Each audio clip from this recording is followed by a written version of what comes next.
Les ministères de la Défense et de la Sécurité, dans un communiqué conjoint publié ce lundi 10 mai 2021, disent avoir constaté avec regret que des agents des services de sécurité et de défense sont déployés par des personnes physiques et morales pour leur protection personnelle ou la surveillance de leurs entreprises ou domiciles privés. Selon eux, ces pratiques ne sont pas conformes aux missions régaliennes des forces de défense et de sécurité et violent aussi les lois et les tests qui régissent leur fonctionnement. Tout agent qui se mettra bénévolement au service de tierces personnes ou se rendra de son propre chef dans des domiciles ou établissements privés qui requièrent leur service sans autorisation préalable ou un mandat de le faire écopera de lourdes sanctions disciplinaires et sa haute hiérarchie relevée de ses fonctions, précisent les deux départements. De même, toutes les personnes qui utiliseront dans la circulation des cortèges des gyrophares sans remplir les conditions et les critères et en être bénéficiaire verra son véhicule immobilisé et conduit immédiatement à la fourrière sans préjudice de poursuites judiciaires.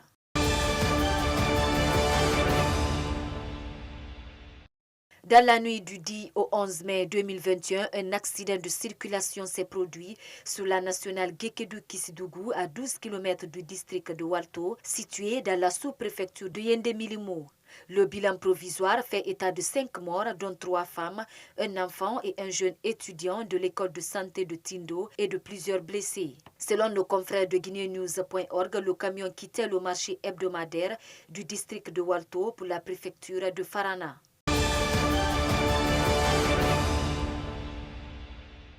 Sur le continent, dans la soirée du 9 mai 2021 au Burundi, 12 personnes, dont un officier supérieur de l'armée, ont été tuées dans une embuscade dans le centre du pays. Des hommes habillés en civil mais lourdement armés, selon des sources burundaises, les assaillants ont ouvert le feu vers 19h30, d'abord sur la voiture d'un colonel qui revenait d'une fête de famille, puis sur les 3 autres véhicules.